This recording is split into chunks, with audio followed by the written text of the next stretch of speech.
Hello ladies and gentlemen, Dead Ringers here. Welcome back to my hero build series. Today we're going to cover the PDT, or the Poison Dart Tower Huntress. The PDT is the current meta. You just build it along with Serenity Aura even, and you're pretty much done for any map. Throw in maybe some beams there from the EV2, but not always necessary. So let's get right into it. So what do you need for the PDT Huntress? Well, there is a bow. You can see here a pretty green bow on my Huntress. This is a requirement. So let's jump right into that. So the Toxic Shock Bow. This is from the Chrome Enemies Incursion. You can see here there's a few different stats, so I'll talk you through those. So defense power is critical. You need to have high defense power. Without that, it basically doesn't do as much damage. Simple as that. Defense crit, as far as I'm aware, just does pretty much nothing, because it's the poison damage which scales off defense power that you need to worry about. So for my bow, I think you see Viper's Bite here. Increases Poison Dart Tower damage by 19%. I think the max is 20, so obviously the most you can get from that, the better. So nice little boost there. And on death, poisoned enemies detonate and deal 63% of defense power as damage to enemies in a 1004 explosion radius. I have no idea what 1004 explosion radius looks like. No idea.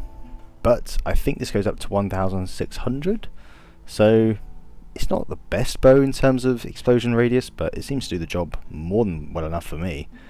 So I'd say 1000 plus is the number you're looking for there, with as higher poison dart tower damage. I almost did it again. You know, the higher percentage there is important as well. Envenom is also actually, I found it does help Envenom. So if we look at my PDT here, so the base stat is poison damage 27,300 and poison rate.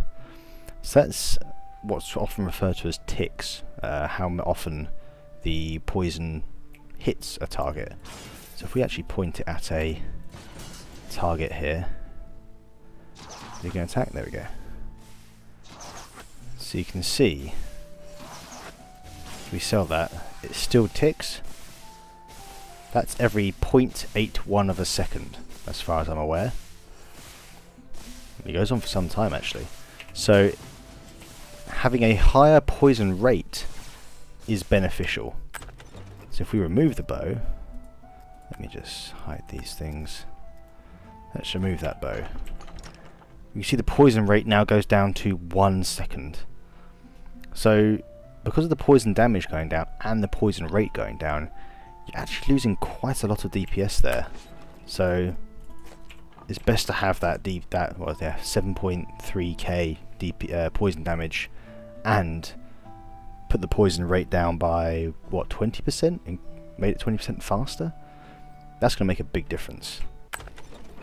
So you definitely want that Envenom poison attack rate there. So the next things that you need for gear wise, now you wouldn't be blamed to be thinking, I need those passives that make the poison dart tower health, you know, go up to whatever percent. Wrong, unfortunately. That is not it's not the passives that you want for this tower, for this build. What you do want is, counterintuitively, you want to go for the Squire passives. Specifically the Vector Corrector. Increases projectile tower range by 3%. So that's what you want, because that's what gives you that extra range. So if you have a look at mine there, hopefully you can see that. Actually, I can probably do a better job of showing you guys. There we go. Yeah. So you can see there's quite a bit of extra range that it gives me. If we count these up, so that's 3, 3, 3, 3, and 3. So 15% extra range there on the PDT. That's really worth it. Nothing else really matters, to be honest. Again, defense crit damage, crit chance, doesn't matter. I literally just went for anything with defense power and vector corrector, because I'm not planning on getting these defenses hit or anything else, so defense health doesn't really matter for me. So that should cover the gear. Yeah, obviously pet there, defense power. I did put it in defense health just because there's nothing else. Defense crit does nothing. So looking at the spheres then I have.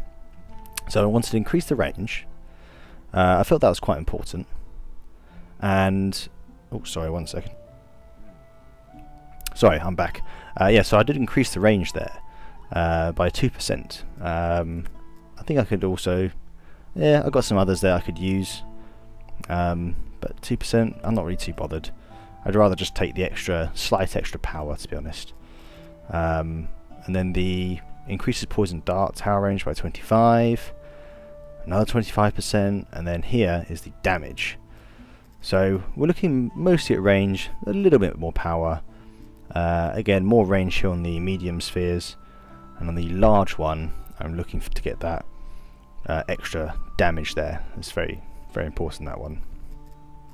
On the stats, same story. Looking at defense power. Again, that's the important value that scales the poison damage. Obviously, defense speed. We do want that quite fast. Well, I don't think this affects necessarily. Actually, we can test it out. Let's have a look. So yeah, the poison rate is still 0.81, but what we don't want to forget is actually, with the defense speed, is the initial. It's how quickly the poison dart tower fires those arrows. So although it ticks up and hits it with the poison, and that will start hitting it very quickly and forever, or for a long time, you want to get those darts out quicker so that you hit the first enemy, he dies, then you can start hitting the next one straight away. So actually, defense speed is quite important for this build, not because it has a direct effect on the poison ticks, how quickly they hit enemies. It's how quickly you can get that next dart out to go hit that next enemy that's coming up. Again, put everything else in defense power and defense range. I want to max that out as well, and then whatever you do, it should be fairly useless basically. Doesn't matter if you put it in defense crit, because there's barely any damage that scales off that at all, so it's pretty worthless. So I just put it in defense health, because it's 30 points and it just means nothing basically. So yeah, that's about it. As you can see, let's upgrade this to the max. So at max, I've got an attack range of 6318. So it's quite a decent range actually.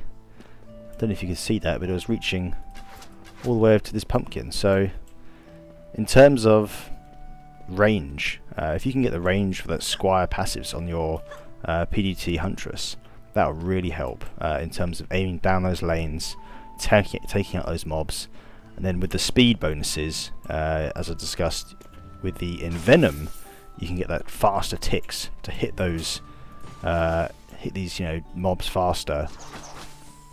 There we go. Yeah, to hit those mobs quicker.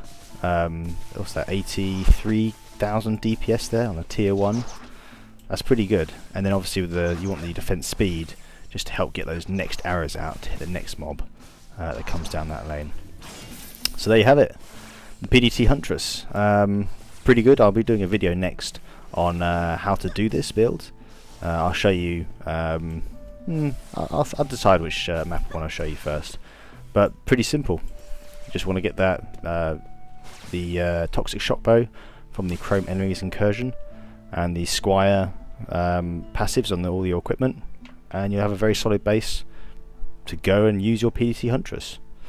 So thanks for watching. Again, if you've got any suggestions on what you want to see next, let me know in the comments below, and if you want to see more videos like this, hit that subscribe button. Thanks very much. Bye.